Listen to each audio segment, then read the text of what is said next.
क्या हम net metering खुद से करवा सकते हैं? बिस्मिल्लाहिर्रहमानिर्रहीम। मैं उमैर बिन ताहिर आपकी खिदमत में हाजिर हूँ एक नई वीडियो के साथ। और आज की वीडियो में हम इसी टॉपिक के ऊपर बात करेंगे और ये समझने की कोशिश करेंगे कि क्या आपको नेट मीटरिंग के लिए किसी को हायर करना चाहिए या खुद से करवानी चाहिए। अगर आपने अभी तक हमारा यूट्यूब का चैनल सब्सक्राइब नहीं किया तो प्लीज़ इसको सब्सक्राइब करें। और इसके साथ साथ हमने अपने नाजरीन की आसानी के लिए एक व्हाट्सएप का ग्रुप बनाया है जहां हम सोलर से रिलेटेड उनकी क्यूरीज में उनकी मुफ्त रहनुमाई फराहम करते हैं।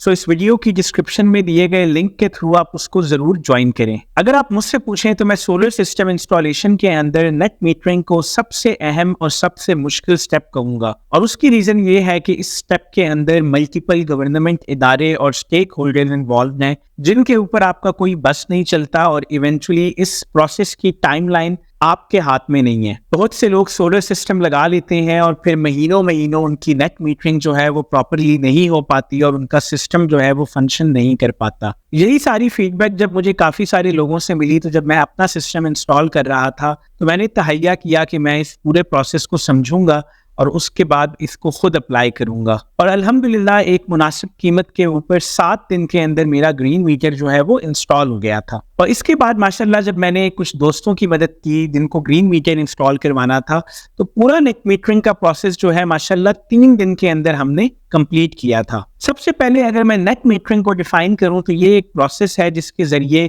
आपके घर के अंदर एक ग्रीन मीटर इंस्टॉल होता है। इस ग्रीन मीटर को नेट मीटर भी कहा जाता है। अमूमन ऑन ग्रिड और हाइब्रिड सिस्टम के साथ नेट मीटरिंग की जाती है ताकि नेट मीटर आपकी एक्सपोर्ट्स और इंपोर्ट्स को मेजर करे और इवेंचुअली आपके बिजली के बिल को सिफर किया जा सके। अब अगर हम नेट मीटरिंग की रिक्वायरमेंट्स की बात करें तो सबसे पहली रिक्वायरमेंट जो है वो ये है कि आपके पास जो इन्वर्टर है वो 3 फेज होना चाहिए। इससे पहले सिंगल फेज इन्वर्टर्स के ऊपर भी नेट मीटरिंग की जाती थी, लेकिन रिसेंटली नेपरा के रूल्स में कुछ चेंजेस हुई हैं और अब सिंगल फेज इन्वर्टर्स के ऊपर नेट मीटरिंग नहीं की जा सकती। इसीलिए रिकमेंड किया जाता है कि सिंगल फेज इन्वर्टर्स को ना खरीदा जाए। दूसरी रिक्वायरमेंट जो नेट मीटरिंग की है वो ये है कि आपके घर पे जो वापडा का कनेक्शन हो वो 3 फेज कनेक्शन हो। तो सबसे पहले आपको अपना सिंगल फेज कनेक्शन जो है वो 3 फेज में कन्वर्ट करवाना पड़ता है। जब आप अपना वापडा का बिल चेक करेंगे तो उसके ऊपर टॉप के ऊपर एक लोड का सेक्शन बना होता है और उसके ऊपर एक वैल्यू लिखी होती है। अगर आपका सिंगल फेज कनेक्शन है तो उस पर वैल्यू 2 लिखी होगी और अगर आपका 3 फेज कनेक्शन है तो उसमें लोड की वैल्यू 5 लिखी होगी। कि लोड एक्सटेंशन का 1.5 टाइम्स आप सिस्टम इंस्टॉल कर सकते हैं।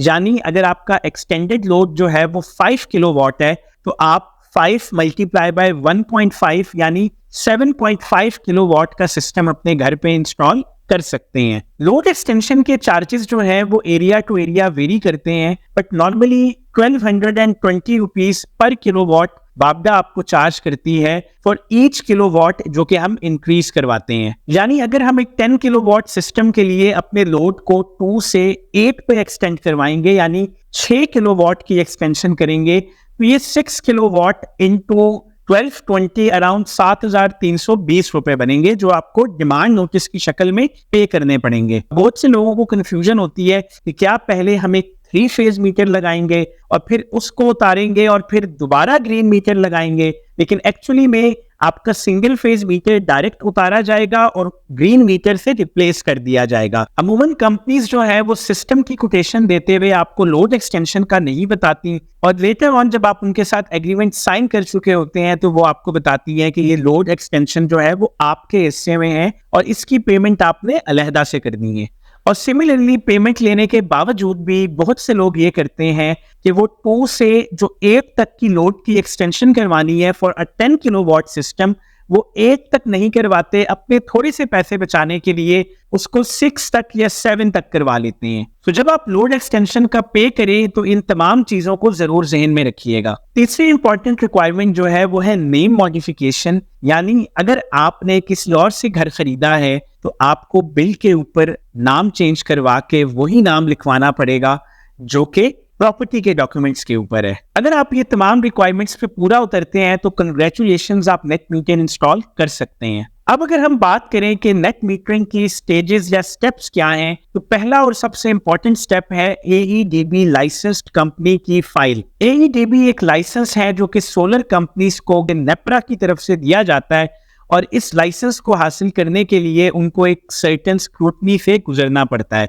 और नेट मीटरिंग सिर्फ वो कंपनीज कर सकती हैं जो कि AEDB लाइसेंस्ड होती हैं। चूंकि AEDB लाइसेंस हासिल करना एक मुश्किल अमल है, तो पाकिस्तान में बहुत सारी ऐसी कंपनीज हैं जो कि बगैर AEDB लाइसेंस के काम कर रही हैं और वो AEDB लाइसेंस कंपनी से हेल्प लेती हैं नेट मीटरिंग के लिए। AEDB लाइसेंस कंपनी अपने लाइसेंस को रेगुलरली रिन्यू करवाती है और उसकी कॉस्ट को कवर करने के लिए आपको अपनी लाइसेंस फाइल जो है वो चंद पैसों के एवज भी प्रोवाइड कर देती है। AEDB कंपनीज नॉर्मली 3 से 15 हजार रुपए चार्ज करती हैं आपको ये फाइल बनाने का। इस फाइल के साथ कुछ स्टैम्प पेपर्स भी अटेस्टेड होते हैं जिन पे उनके और आपके सिग्नेचर्स भी किए जाते हैं। दूसरे नंबर पे जो इंपॉर्टेंट चीज है वो है नेट मीटरिंग लाइसेंस, जो कि नेपरा से या वापडा से इशू होता है। आज से चंद अरसा कबल जो नेट मीटरिंग लाइसेंस था वो सिर्फ और सिर्फ नेपरा इशू करती थी और उस लाइसेंस के एवज आपसे कुछ चार्जेस भी लिए जाते थे।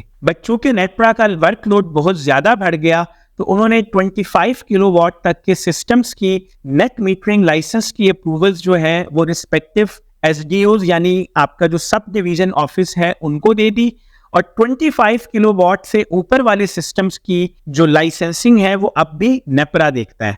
और इंटरेस्टिंगली जो 25 किलोवाट से कम के सिस्टम्स हैं वापडा उनकी नेट मीटरिंग लाइसेंस की मद में कुछ भी चार्ज नहीं करता। तीसरा इंपॉर्टेंट स्टेप जो है वो ये है कि आपने जो नेट मीटरिंग की फाइल आपको AEDB कंपनी से मिली है वो आपने अपने रिस्पेक्टिव वापडा के ऑफिस लेके जानी है। एक डिमांड नोटिस आपको इशू किया जाएगा जिसको आप बैंक में पे करेंगे और उसके बाद जो है वो आपका ग्रीन मीटर जो है वो इंस्टॉल किया जाएगा। अब फोर्थ नंबर पे अगर हम ग्रीन मीटर की बात करें तो ये मार्केट में 35,000, 40,000, 30,000 के अंदर अवेलेबल होता है। कुछ कंपनीज जिनका नेट मीटर प्रेफर किया जाता है वो क्रिएटिव, KBK, टेल एक्सेट्रा एक्सेट्रा हैं।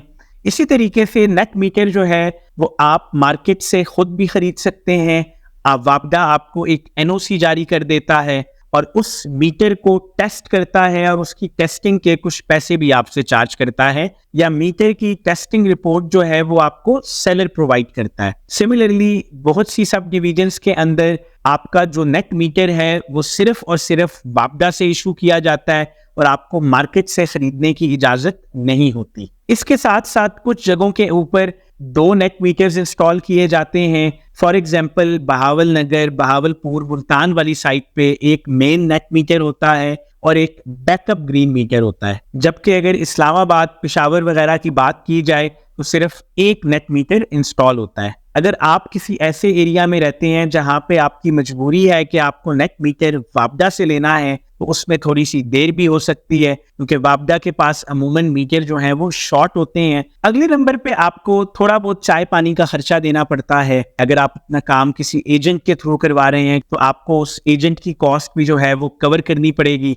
अब अगर हम बात करें कि क्या आपको नेट मीटरिंग खुद करवानी चाहिए या किसी कंपनी से करवानी चाहिए, क्योंकि इस पूरे प्रोसेस के अंदर बेतहाशा स्टेप्स इन्वॉल्व हैं, तो आपसे बेहतर इसको कोई परस्यू नहीं कर सकता क्योंकि आपका अपना काम है। आप दिल लगा के हर स्टेज पे हर प्रोसेस को जितना जल्दी मुमकिन हो फॉलो अप कर सकते हैं। अगर आपके बिहाफ पे कोई कंपनी इन सब चीज़ों को देख रही है तो वो बहुत ज़्यादा टाइम आपसे डिमांड कर सकते हैं और एट टाइम्स वो 10-10, 15-15 क्लाइंट्स का केस एक साथ परस्यू करते हैं। तो जब तक उनके पास मल्टीपल केसेस नहीं आ जाते वो आपके केस को परस्यू नहीं करते। इसके अलावा मल्टीपल स्टेजेस पे जब आपसे कुछ चाय पानी का खर्चा डिमांड किया जाता है तो आप, चूंकि आपका अपना काम होता है, आप उसको इजीली पे कर सकते हैं। लेकिन अगर वही चीज़ एक कंपनी के नुमाइंदे से तलब की जाती है तो उसके लिए उन खर्चों को मीट करना मुमकिन नहीं होता और इवेंचुअली आपका जो सिस्टम है वो डिले का शिकार हो जाता है। इसके अलावा जो आपका नेट मीटरिंग का प्रोसेस है वो रिस्पेक्टिव सब डिवीजन में किया जाता है और पूरे प्रोसेस की टाइमलाइन इस चीज़ पे बहुत ज़्यादा मुनहसर करती है कि उस रिस्पेक्टिव जो सब डिवीजन है उसका स्टाफ कितना कोऑपरेटिव है और कैसे काम करता है। और इसी वजह से मुख्तलिफ सब डिवीजन ऑफिस के लिए कंपनीज को मुख्तलिफ वेंडर्स से कांटेक्ट करना पड़ता है। और इवेंचुअली जब आप अपनी सोलर कंपनी से डिमांड करते हैं कि वो आपको प्रोग्रेस बताएं, तो एट टाइम्स उनके लिए भी ये ट्रेस करना मुश्किल होता है कि आपकी फाइल जो है वो इस वक्त कहाँ तक पहुंची है। इसलिए मैं रिकमेंड करता हूं कि आप इस पूरे प्रोसेस को खुद से करें। एटलीस्ट जितनी स्टेजेस को आप खुद से कर सकते हैं उनको जरूर करें, मिडिल मैन को बीच में से निकालें। और अगर आप फिर भी किसी सोलर कंपनी के थ्रू ये नेट मीटरिंग करवाना चाहते हैं तो उनके साथ एक प्रॉपर कॉन्ट्रैक्ट साइन करें, उनसे डिमांड करें कि वो आपको हर स्टेज पे विद प्रूफ्स जो हैं अपनी प्रोग्रेस बताएं, ताकि आपका नेट मीटर जल्द से जल्द इंस्टॉल हो सके। आखिर में अगर हम टोटल एक्सपेंसेस की बात करें तो एक नेट मीटर आपको मैक्सिमम 40,000 का कॉस्ट करता है। लोड एक्सटेंशन की मद में मैक्सिमम आप 15,000 रुपए तक जहन में रखें। AEDB लाइसेंस्ड फाइल जो है वो आपको 10,000 तक मिल जाएगी। और इसके ऊपर जितनी भी कॉस्ट है वो सारी की सारी आपकी सर्विसेज कॉस्ट हैं, जो सर्विस आपको या तो एजेंट प्रोवाइड कर रहा है या कोई भी कंपनी प्रोवाइड कर रही है। उम्मीद है आपको ये वीडियो अच्छी लगी होगी, कुछ नया सीखने को मिला होगा। इस वीडियो को अपने दोस्तों के साथ जरूर शेयर करें। अपनी फीडबैक जो है वो हमें कमेंट सेक्शन में देते रहा करें। इंशाल्लाह आपसे जल्द मुलाकात होती है अगली वीडियो के साथ। तब तक के लिए अल्लाह हाफिज।